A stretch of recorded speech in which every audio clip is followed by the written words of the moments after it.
Hello and welcome everyone to we studies. आज हम BPSC की यूनिट 3 का एक नया टॉपिक पढ़ने वाले हैं, दैट इज़ बीसीजी। बीसीजी मतलब बॉस्टन कंसल्टिंग ग्रुप। ये एक यूएसए बेस्ड कंपनी है और उस कंपनी ने एक ग्रोथ मैट्रिक्स निकाला था या फिर एक एनालिसिस का टूल या टेक्निक बनाई थी, उसको हम बोलते हैं बीसीजी मैट्रिक्स। बीसीजी मैट्रिक्स जब स्टार्ट हुई थी that was started in 1970s और 1970s से बिजनेसेस को एनालाइज करने के लिए सुपर्ब टेक्निक मानी जाती है बॉस्टन कंसल्टेंसी ग्रुप। अगर आपको किसी इंडस्ट्री को एनालाइज करना है, फॉर एग्जांपल लेट्स सपोज कि आपको ऑटोमोबाइल इंडस्ट्री को मेजर करना है। ऑटोमोबाइल इंडस्ट्री में हम लेट्स सपोज कि बहुत सारी कंपनीज हैं, हम कुछ अगर नाम लें जैसे कि मारुति सुजुकी हुई, महिंद्रा हुई, टाटा मोटर्स हुई, आयशर हुई, इस तरीके से बहुत सारी कंपनीज हैं। उन सारी कंपनीज के बीच बेसिस पे अलग अलग स्ट्रैटेजिक एनालिसिस करना है आपको, तो आप उसके लिए भी बीसीजी मैट्रिक्स लगा सकते हो और आप चाहो तो अपनी कंपनी के लिए भी बीसीजी मैट्रिक्स यूज कर सकते हो। मतलब आपकी कंपनी के बहुत सारे प्रोडक्ट होंगे, जैसे कि टाटा मोटर्स के अलग अलग प्रोडक्ट्स होंगे, तो अलग अलग प्रोडक्ट्स अलग अलग कैटेगरीज में आएंगे और वो अलग अलग रिजेंबलेंस देंगे। सो आप इंडिविजुअली आप प्रोडक्ट के एनालिसिस कर सकते हो और आप पूरी कंपनी की भी एनालिसिस कर सकते हो as compared to your industry. मतलब आपकी कंपनी कहाँ पे स्टैंड करती है ओवरऑल इंडस्ट्री में, वो भी आप इससे पता लगा सकते हो। इसके लिए अभी हमें बेसिक दो टर्मिनोलॉजी समझनी होगी। वो दो टर्मिनोलॉजीज क्या हैं? सबसे पहले है relative market share. Market share का मतलब होता है, जैसे इंडिया में 138 करोड़ लोग हैं जो कि टेलीकॉम को यूज़ करते हैं। अब उस टेलीकॉम में से 40% लोग यूज़ करते हैं जियो, 35% लोग यूज़ करते हैं एयरटेल, 15 to 20% लोग यूज़ करते हैं वोडा आइडिया और रिमेनिंग यूज़ करते हैं बाकी के टेलीकॉम सर्विसेज। तो ये उनका मार्केट शेयर हो गया। अब हमें मार्केट शेयर से हमें समझ में आ रहा है कि मार्केट लीडर कौन है। मार्केट लीडर कौन है? यहाँ पे जियो है, क्योंकि उसके सबसे ज़्यादा मार्केट शेयर को, सबसे ज़्यादा लोगों को उसी की सर्विस मिल रही है, तो वो मार्केट शेयर उसका है।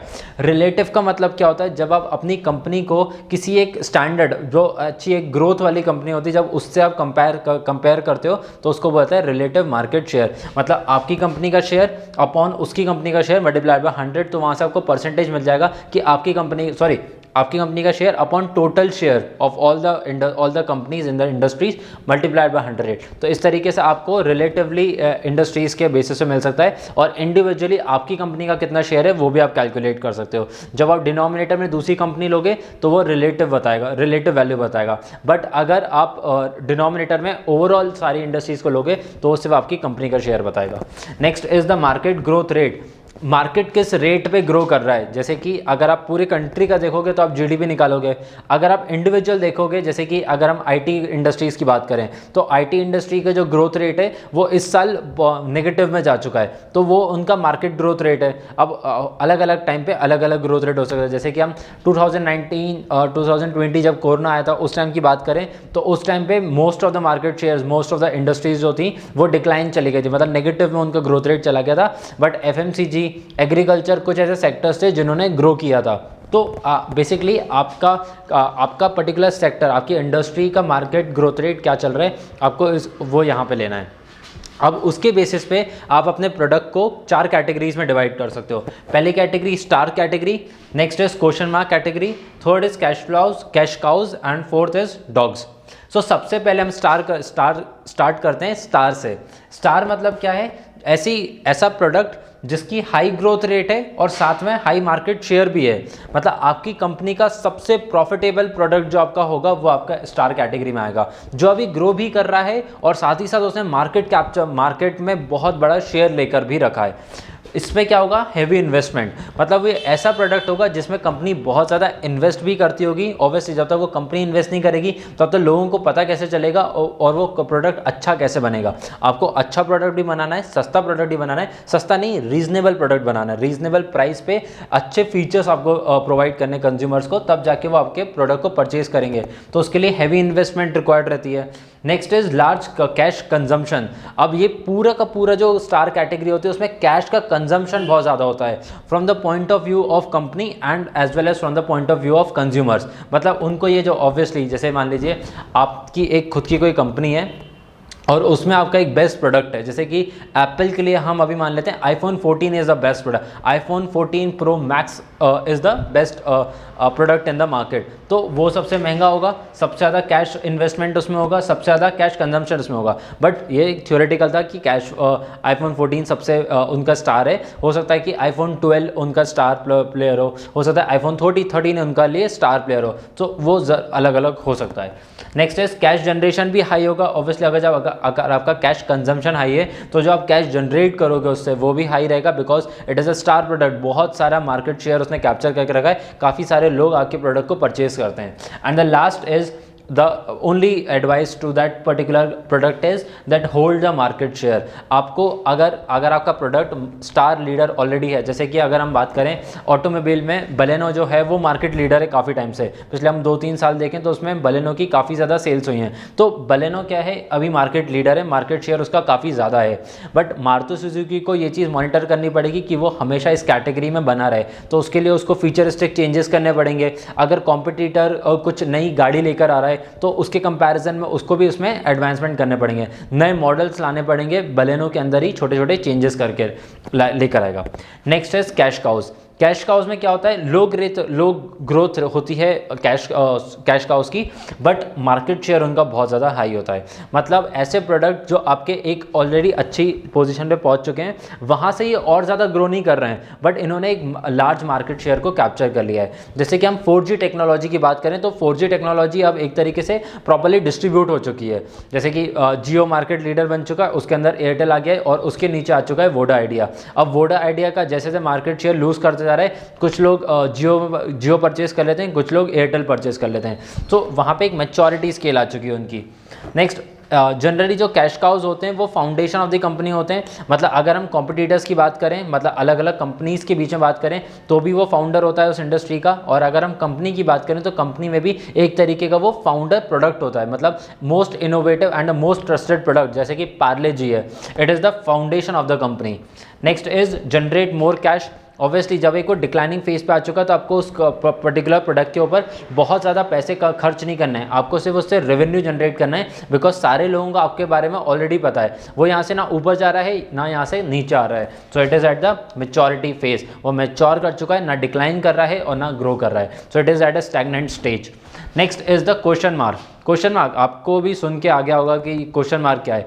क्वेश्चन मार्क आपकी कंपनी का ऐसा प्रोडक्ट होता है जिसके बारे में आपको पता नहीं है बट उसके पास पोटेंशियल है, अगर आपने उसको अच्छे तरीके से लीड किया तो आगे जाके मार्केट लीडर बनेगा, और अगर आपने अच्छे तरीके से उसको प्रमोट नहीं किया, उसके फीचर्स को अपडेट नहीं किया, या फिर टेक्नोलॉजी जियोपॉलिटिकल टेंशंस में पॉलिटिक्स में अगर आपका प्रोडक्ट फंस गया तो हो सकता है कि वो डॉग बन जाए।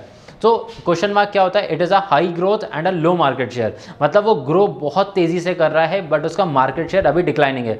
जनरली जो स्टार्टअप्स होते हैं उनका हाई ग्रोथ होती है, सारे स्टार्टअप्स की नहीं, कुछ स्टार्टअप्स ऐसे होते हैं जिनकी बहुत हाई ग्रोथ रेट होती है, सालाना 100% 150% के रेट पे ग्रो कर रहे होते हैं, बट स्टिल उनका मार्केट शेयर बहुत कम होता है। जैसे कि अगर अभी IT सेक्टर में अगर कोई कंपनी पेनिट्रेट करने की कोशिश करेगी तो हो सकता है कि वो बहुत ईयर ऑन ईयर बेसिस पे जल्दी जल्दी ग्रो करे, बट मार्केट शेयर उसको कैप्चर करने में काफ़ी साल लग जाएंगे, 10-15 साल लग सकते हैं। जैसे कि कोई अगर पेंट इंडस्ट्री में कोई नया प्लेयर आए तो एशियन पेंट, बर्जर पेंट्स ने काफ़ी मार्केट को ऑलरेडी कैप्चर करके रखा है, अगर आपको उनको रिप्लेस करना है तो आपको थोड़ा टाइम कंज्यूम करना पड़ेगा, आपको थोड़ा टाइम इन्वेस्ट करना पड़ेगा, अच्छा प्रोडक्ट बनाना पड़ेगा, अच्छे फीचर्स लाने पड़ेंगे। नाउ इट कैन जनरली जो कोई भी एक नया प्रोडक्ट होता है वो हमेशा एक क्वेश्चन मार्क के साथ ही स्टार्ट होता है, बिकॉज आप पहले से प्रेडिक्ट नहीं कर सकते कि ये मार्केट लीडर प्रोडक्ट बनेगा ही बनेगा। अगेन जैसे मैंने बोला था इसके पास दोनों तरीके के पोटेंशियल्स होते हैं, and lastly it is the investment should be high. जब तक आप इस प्रोडक्ट में इन्वेस्ट नहीं करोगे तब तक आपको पता नहीं चलेगा कि ये प्रोडक्ट कहाँ पे जाने वाला है। Last is the dogs category, जहाँ पे लो ग्रोथ भी होती है और लो मार्केट शेयर भी होता है। ऐसा प्रोडक्ट होता है आपकी कंपनी का जो कि आपको ना रेवेन्यू जनरेट करके दे रहा है, ना प्रॉफिट जनरेट करके दे रहा है, ना ही आपका मार्केट में आपके सेल्स को इंक्रीज कर रहा है। It do not have potential to bring much cash obviously जब आपका लो मार्केट शेयर है, जब आपके लोग आपके प्रोडक्ट को पसंद ही नहीं कर रहे हैं, तो उससे कैश कैसे जनरेट होगा? आप जितना प्रोडक्ट बना रहे हैं जनरली उतना ही पैसा आपके पास वापस आता है या फिर उससे कम ही आता है। तो ये ऐसे प्रोडक्ट होते हैं जिसकी वजह से आपकी कंपनी को नुकसान हो सकता है या फिर वो जीरो लेवल पे रहते हैं। Next, number of dogs should be minimum, मतलब आप जब अपनी कंपनी की पोर्टफोलियो बनाओगे तो उसमें आप ट्राई करोगे कि डॉग्स की कैटेगरी में मिनिमम प्रोडक्ट होने चाहिए और मैक्सिमम कैटेगरी होना चाहिए आपकी स्टार्स में और कैश काउज में। कैश काउज क्योंकि ऐसे प्रोडक्ट होते हैं जिसमें आपको और इन्वेस्टमेंट नहीं करना है, क्वेश्चन मार्क ऐसे प्रोडक्ट होते हैं जिसमें आप अभी इन्वेस्ट कर रहे हो। सो वो दो धारी तलवारें किसी तरफ भी जा सकती है, और स्टार्स तो आपके ऑब्वियसली परफॉर्म कर ही रहे हैं, तो यहाँ से आपको पैसा आते रहेगा। यहाँ से आप लॉन्ग टर्म में के लिए रिलायबिलिटी रखते हैं, यहाँ से आप अपना फ्यूचर देखते हो और यहाँ से आप इरेडिकेट करते हो अपने लॉसेस को। So it is these products are generally in the declining phase and these are the 4 different categories of Boston consulting matrix अभी और BCG मैट्रिक्स। अगर हम इसमें एग्जांपल लें महिंद्रा का, तो महिंद्रा के जैसे हम स्कॉर्पियो की बात करें तो स्कॉर्पियो जैसे एक पहले भी उनका मॉडल था, एक नया मॉडल भी आया है और दोनों ही उस पर्टिकुलर कंपनी के लिए स्टार प्रोडक्ट हैं। अगर हम बोलेरो की बात करें तो बोलेरो एक तरीके का डॉग हो चुका है, अब no one wants to buy Bolero. और इसी तरीके से उनके अगर हम कैश काउज में देखें तो यहाँ पे आ सकती है XUV इनका एक बहुत अच्छा प्रोडक्ट बन चुका है। Actually XUV can also be placed in stars category and Scorpio can be placed in cash cows category. And question marks can be, जो उनके नए प्रोडक्ट्स वो लॉन्च कर रहे हैं वो उनके क्वेश्चन मार्क्स में आ सकते हैं, बिकॉज उनका अभी पोटेंशियल हम एक्सपीरियंस के थ्रू मतलब आने वाले टाइम में पता लगाएंगे। So thank you for watching the video, I hope you like the video.